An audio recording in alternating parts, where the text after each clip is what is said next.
everyone. Thank you so much for being here. Welcome to this wonderful, hopefully, create a life you adore with fun, freedom, and fulfillment. And we've got a Fritz here with all the F's, the amazing Robert Fritz, whose book I discovered in probably 2000-ish, when I transitioned from being a TV producer into studying shiatsu and Chinese medicine. And I found it in a yoga center that I was managing during that transition. And then years later, I met many teachers who use it as a foundation for their teaching and their life. And Robert, so happy to have you here. Robert Fritz is a filmmaker, a composer, but also for me, from my heart, someone that has changed so many lives, definitely hundreds going into the thousands, from your way of shifting from problem solving to creating. What would you love to create? What would you love to not so much, well, manifest? Yeah. So thank you for being here. Do you want to add anything to that, Robert? Well, I think that it's good to know that the creative process is the most successful process for accomplishment in history. I mean, it's created all of the arts, science, technology, and so on. And yet we don't usually learn it in school. And so most people are not thinking about creating what they want. Instead, they're reacting or responding to the circumstances that they find themselves in. And that's basically what our education teaches us, is to move from reacting to responding, with the notion if you respond properly, you'll be okay. It leaves out the basic question of the creative processes, which is what do you want to create? Yeah, what would you love? Yeah, absolutely. But all of our systems are set up like that, aren't they? Education, finances, health flipping system. But not in the arts. No. And also, by the way, not in sports. So places where you actually have to accomplish things, you can't do it the way they teach us. Say that again. In the arts and in sports, you actually have to accomplish things. And you can't accomplish those things by using the way they teach us. Yeah. Oh, it's that shift again from problem solving to what's the end result? What would I love to create? Well, think about it this way. You can solve all of your problems and still not have what you want. Problem solving, you're taking action to have something go away, the problem. Creating, you're taking action to have something come into being. Exactly. The creation, they're very different actions and motivations. Yeah, exactly. And you know what? Even though I've been learning and teaching this stuff for so long, that only came, like, I just had an aha recently about that. Of course, the creating is bringing something into being that didn't already exist. Another thing, go on. Which by the way is the point of the creative process. Exactly. Yeah. Is to create things. Yeah. And tension. I mean, I'm sorry, but not to be a starstruck person or anything, but like, this is genius stuff. It really is. And no one else. It doesn't come from anyone else. It's uniquely you. So actually, I get a bit overexcited here. I've got two questions there. How did you come about all of this? I mean, I know that you saw there was a way that artists work and all of that. So the first question is, like, how did you come up with this? What was that process like? And then the second, I really want to talk about tension, because that was another thing that I only just got in the last few years. Good. Well, the quick story is I'm a composer. I have a bachelor's and master's in composition from Boston Conservatory. I had a career in music, and I'm still a composer. And there are certain principles in composition that I began to notice were true in life itself. Excuse me, such as the underlying structure of anything will determine its behavior, like a piece of music.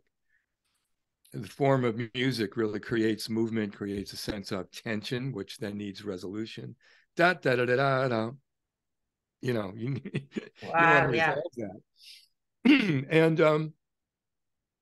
And also I happened to be teaching composition at New England Conservatory at the time.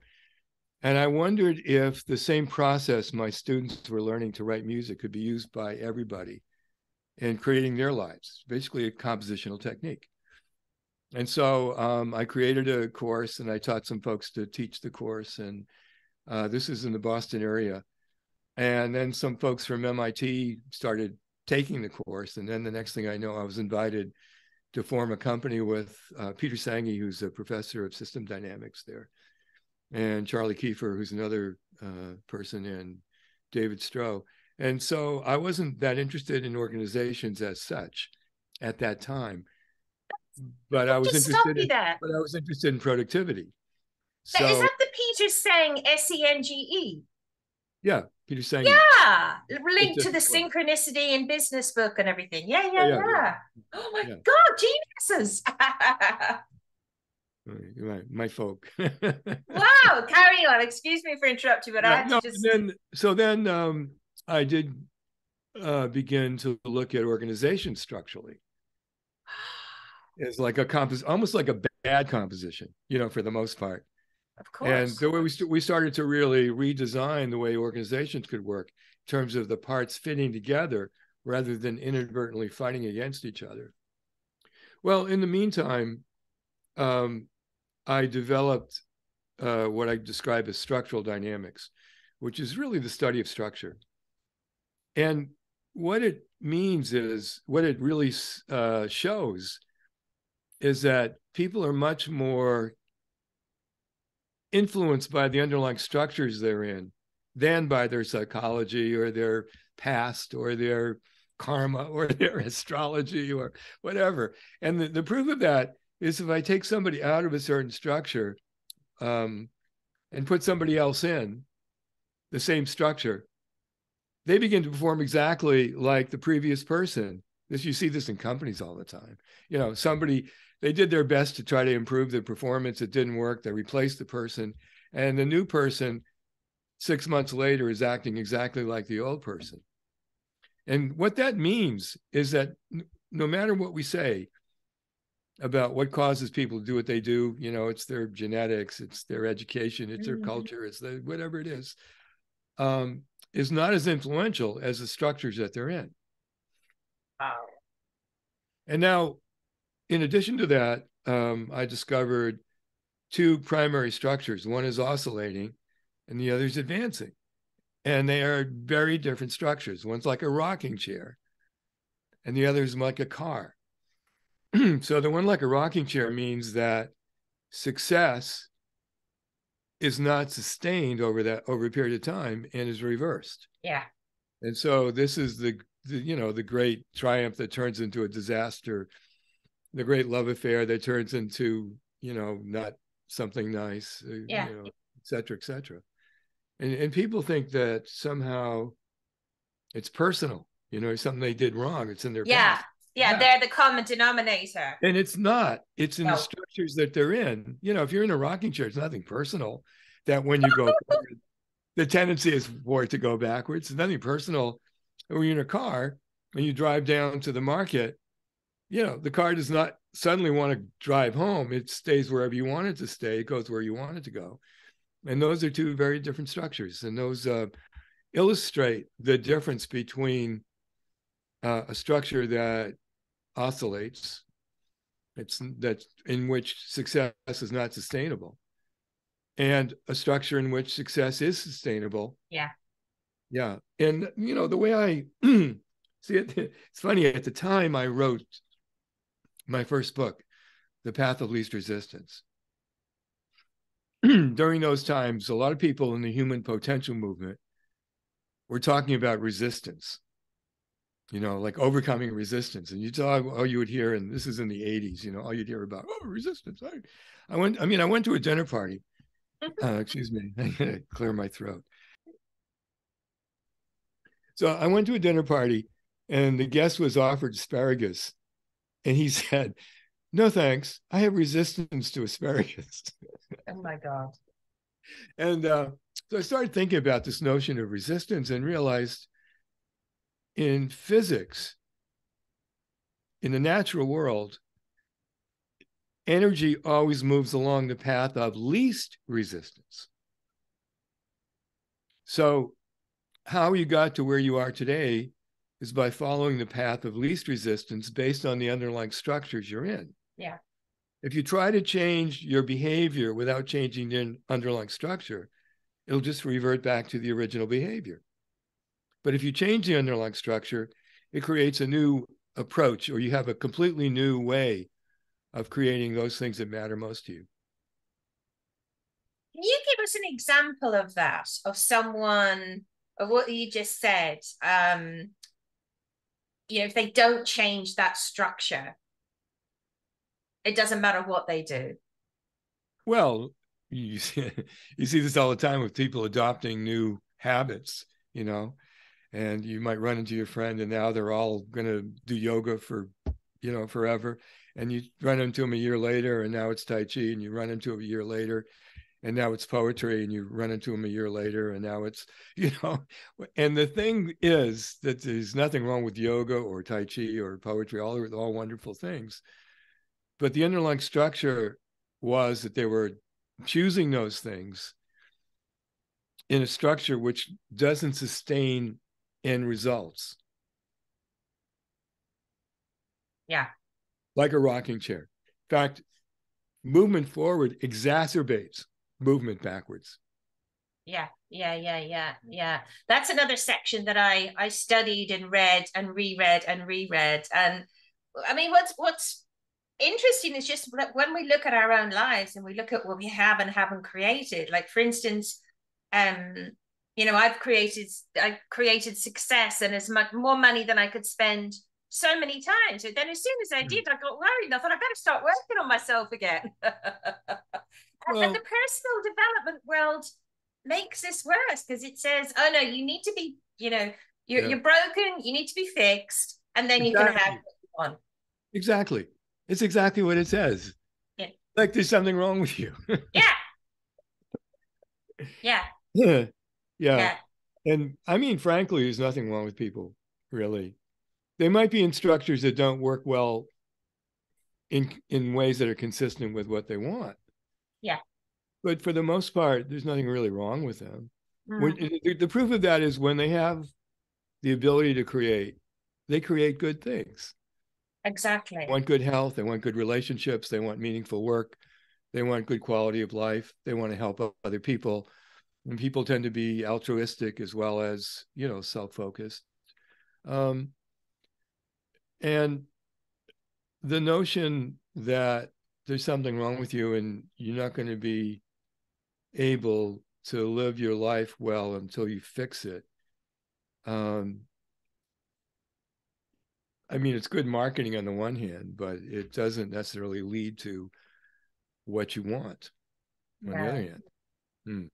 No, it just leads to people constantly coming back and doing another ayahuasca retreat or this or that or the other. Yeah. And you know what? I was in that. Even I knew about your work and I was still stuck in it. It just took me ages to get it. And you know what put me off? The people that taught it, and these are not people trained by you, I don't think. These are other people, is they used to slag off the Tai Chi, the yoga, the poetry, rather than say, Why? Why did they do that? I thought it was because they were megalomaniacs, but they were just teaching it really badly. They were, if you're doing those things because you love them, great. Well, but listen, not to fix you. Those disciplines are really great. But what's not great is if they become a belief system. Yeah. But rather just a practice. Yeah. I mean, yoga as a practice is great. Absolutely. Tai Chi as a practice is great. Poetry is one of the greatest arts there is. Yeah, absolutely. So tell me this, what do you think about all these new, I love all this new, I geek out on all the new breakthroughs in neuroscience and epigenetics and intention setting, the William Tiller experiments and everything. What does that excite you? No, I actually think it's a waste of time. Tell me more. Well, look, this is I want to start with music for a second in terms of neuroscience, uh, because um, the thing about neuroscientists is they often think neuroscience is causal, and it isn't. So, for example, if you play certain music for certain people, there'll be a neurological response. You can track that, and see that, and so on. The music causes the impact of the change. Now, you might say, well, yeah, but your brain likes certain music and doesn't like other music. Well, if that were the case, you never change your taste in music. You know what I mean? I mean, your neuroscience would always determine what music you liked. But in fact,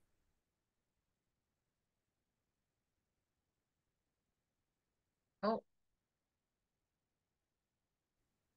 we lost you for a second okay, there. what's the last thing you heard? Neuroscience, something, something determines what you like. Yeah, okay. So if that were the case, you never change your taste in music. You'd only like certain things and never like other things. But in fact, people change their taste. They, um, get older, whatever. Yeah, yeah, yeah. And I think what neuroscience is thinking it is causal. What it is just reflective of the impetus, or as in literature they call it the inciting incident. You want certain things, and then your brain often responds to those things that you like or those things you don't like. Now, in terms of intention, here's why that's stupid. Don't mince your words. No, but it's really stupid, because what you want to do is train yourself to have the simplest choice be the organizing principle, and not have to add extracurricular drama to it, you know, as if somehow if you wanted it more, it matters more. If I want something, I don't have to dramatize it. Okay, I want that. Now I'm going to go create it, and now I have it. Does this make sense to you? I mean, you're making it sound so simple, and we know it's Well, but it not, is but it simple. is. It But can it is be. simple. But notice that the moment you start dramatizing it, you think that simply wanting something isn't enough, that you have to make it really important that you want it, or add extra drama or extra intention, or it's like, oh, my purpose, or you know what I mean? You add these, um, you're training yourself that you don't mean what you mean unless you put extra heavy weight on it. Yeah. Now for me in my life, and what we train people to do is you choose something, you take the steps, you create it. You choose Yeah. something else, you take the steps, you create it. It's so both effective and non-dramatic in the process. Yeah, yeah, yeah. But this is how it is in the arts as well. We're professionals. I'm not talking about amateurs who, can only see, an amateur can do it when they feel like it, but they can't do it when they don't feel like it. Whoa, that's powerful. But isn't it true though? But a professional, no matter what the circumstances, can go and make it work. Wow. So it's not a matter of inspiration, it's a matter of choice. And choice is more, therefore, choice then becomes more important than inspiration. And if it's only inspiration, you can only do it when you feel like it. But you think about these actors on Broadway who are in a show, let's say, that's running for 3 years. And every night they show up for the theater and they go on stage. And every night they hit it out of the park. And that day they may have had a fight with their husband or their wife. Their kids may be in trouble. They may have a headache. They may be feeling great that day. Maybe that day something great happened. Their daughter had a grandchild. Yeah. All kinds of things happen in life over that period of time. And when they get to the theater, they're professionals. So whatever is going on elsewhere, they make it happen on time. Yeah. When that curtain rises, they're there. And that's how it is in the arts, by the way. The symphony musician gets in the chair and plays the part. And no matter what the part is, they make it, they play it, they make it work. This is I think I call it professional pride. I mean, it's really authentic pride in the sense you can take pride in being a professional because no matter what's going on, you're just making it work. And so all of these kind of, I always think of them as amateur night at the Follies, you know, these extracurricular dramatic, I've written it down 6 times. And Wow, I love that. There's a couple of powerful quotations there. Well, just think about the underlying assumption of intention. Yeah, go on. Well, isn't it the same as inspiration? Or, you can only do it when you're inspired. You can only do it when you have real intention. You have to overcome something to intend. It's just a misunderstanding of the forces in play. And therefore, it works against you, not for you. Yeah. And by the way, in terms of an oscillating pattern, you can get there at first before it reverses and takes you away from there. Oh my God, tell me about it. Because, well, for me, I don't think I didn't understand, and I couldn't handle the tension of having what I loved. Yeah. Yeah. Yeah. That's something in the creative cycle called completion. Yes. Yeah. And, not only do you create something, but you have to learn to live with it. Yeah, Yeah. absolutely. Yeah. Yeah, completion and celebration. Well, Well, go on. I don't know. Listen, I don't know about celebration. Oh, really? Oh, I've just added that extra bit then, have But I? it is acknowledgement, Yeah, in other words, this creation is consistent with my vision of this creation. Now, then you move to audience for the creation. And as audience, you may or may not like it. exactly. Yeah. But the point is, you've created this thing and now it exists. Yeah. Yeah. Something I really noticed when I was creating a lot of really amazing things was that often, I had these, I'd have choices, but I'd also have these, they're dreams, they're things I wanted to create, a house by the sea, my dog, my book, etc., Yeah. etc. And what I noticed was that very often I'd create them while I was focused on something else. And I'm like, oh my God, look, I've created that. Mm. And one of the things I say to people Well, is, your story illustrates so much for intention. go on. What was that all about then? Well, I said your story illustrates so much for intention. You were busy doing something else. In the meantime, these were choices that you made that were consistent with what you wanted, and you went ahead and created them. Okay, yeah. I Without, love it. You make it sound so simple. but what if it actually were so simple, and then people are dramatizing it because they just don't know what they're doing? Yeah, You exactly. know the story of Dumbo's magic feather. This mouse convinces Dumbo that he can fly if he holds this magic feather. And Dumbo is a Disney character with the big ears, young elephant with the big ears. So the elephant believes him and he starts flying because he can fly. He's all around flying. And one day, though, he loses his feather. Oh, And he thinks he can't fly. And then the mouse comes clean and says, no, look, I just lied about the feather thing. You actually can fly. unbelievable. Yeah. Yeah. That's a Disney cartoon. That's a Disney movie. I'm gonna revisit that, Yeah. So Robert, what do you think about if someone is watching, they're going, oh my God, when I've got all this ill health and this, that, and the other, and maybe my structure is mucked up. What would you say to someone who's going, eek, what do I do now? Well, of course, I mean, it's not something you can read my books, which are helpful, or take some of our trainings, which are helpful. But just to give an outline of it, I think generally you need to move from one structure to a different structure. And the structure you move from is what I call structural conflict, is structural tension. And structural tension is the essence of the structure of the creative process. And it's this. You have an end result and you have current reality.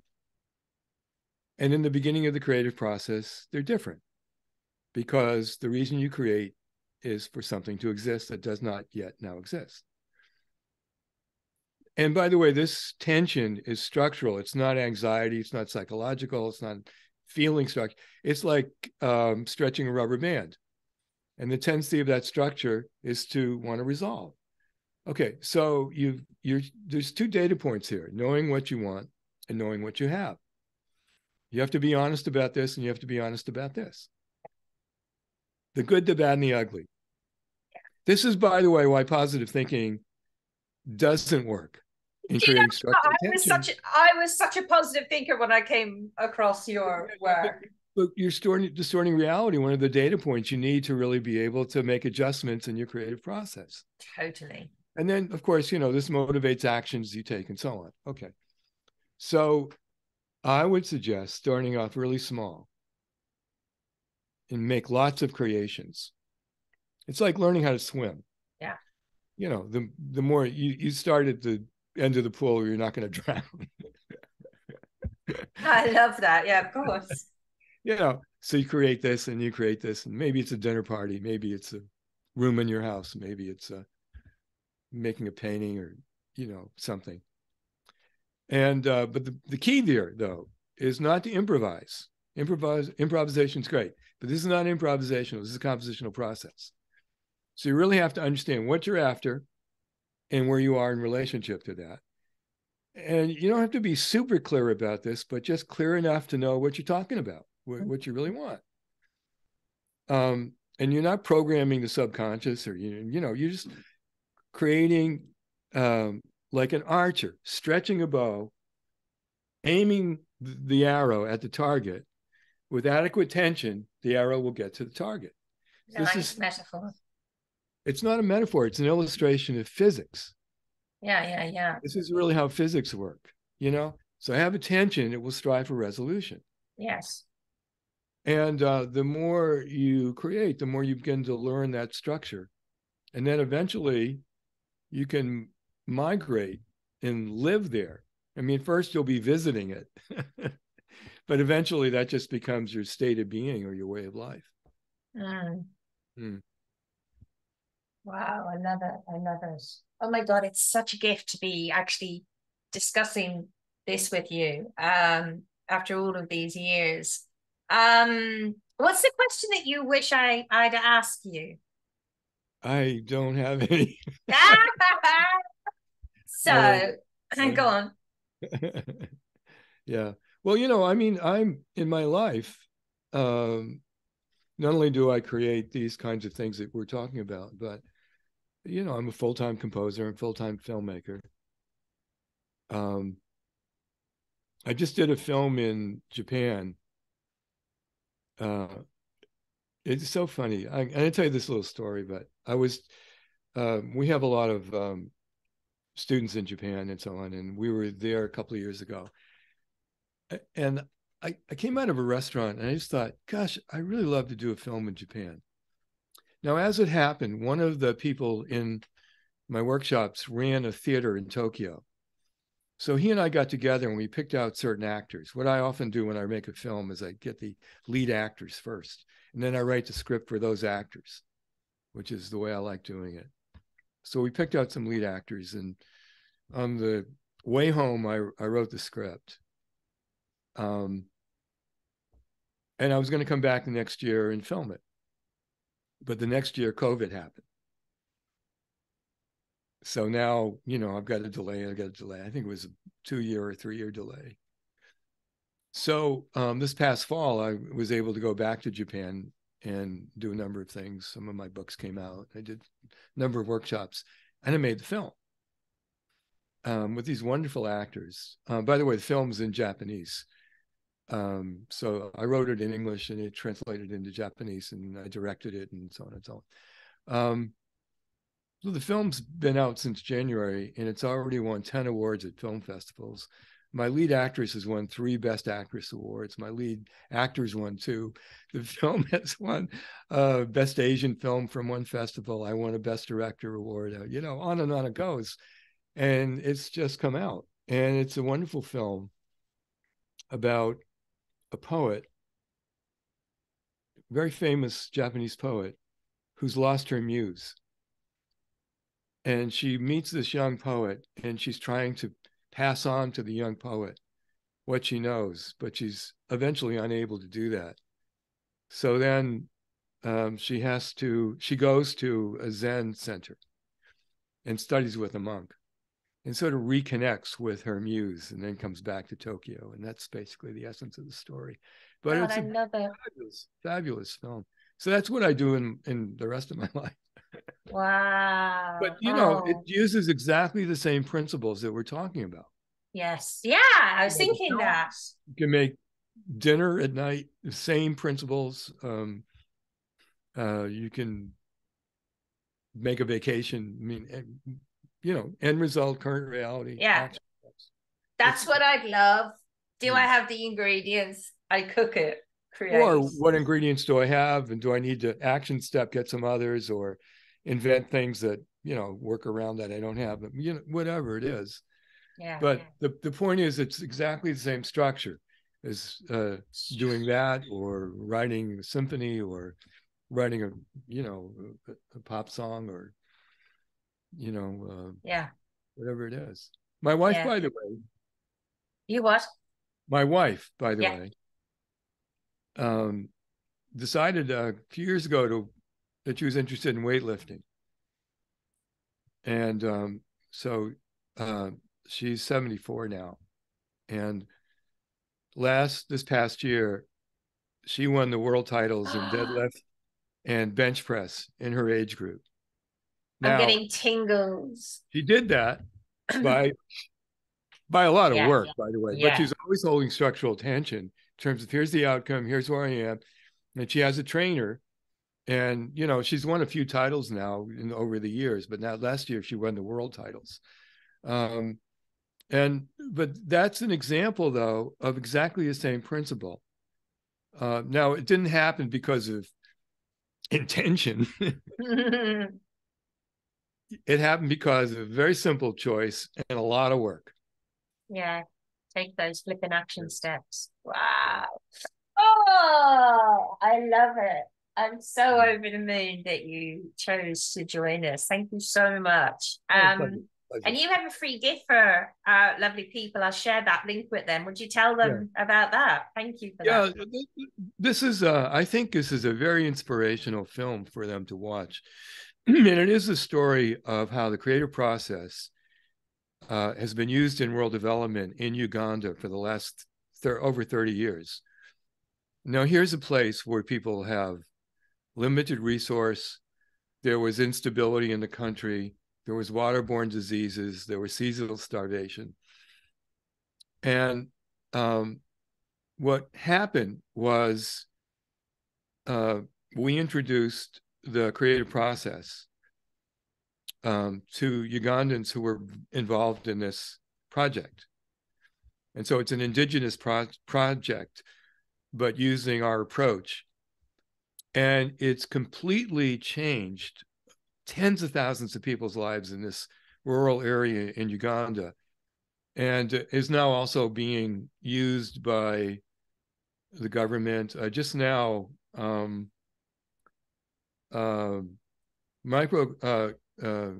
of the, I think it was MasterCard, financed a process through this organization to fund the same principles to help out of work youth build their lives in Uganda. And so this is a very inspirational film where you see these young kids who come from poverty suddenly building their lives and spilling that over into their families. And so now their families are also joining in the creative process, and communities, where communities start to build what they want using the creative process. And it's a completely different approach toward world development. The film itself has won maybe 35 or 40 awards at different film festivals around the world. And I think people will really get a lot out of it. There's so many great stories of how true individuals use the creative process and change their lives. Unbelievable. My God, you like walk your talk or what?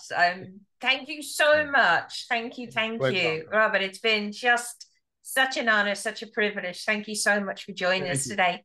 Have you got anything to say about creating a life you do with fun, fulfillment, freedom for our people before we wrap up?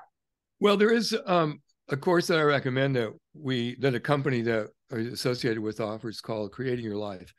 And you can find it on www.creatortools, one word, .net. And it's a course that I created. It's a 3-month course that has lessons every day. And over those 3.5 months, it has an incredible ability to assimilate the creative process and make incredible changes over that period of time by the practices in the course. And by the way, it was just a pleasure talking to you too, by the way. So you know. Yeah, well, thank you. I mean, yeah, I'm mind blown. And I'm sure I'll be kicking myself afterward, going, oh, I should have asked this, I should have asked this. But who knows? Another time, maybe. Thank you, my love. Thank you. And I hope you all enjoyed that. See you next time, beautiful people. Thank you.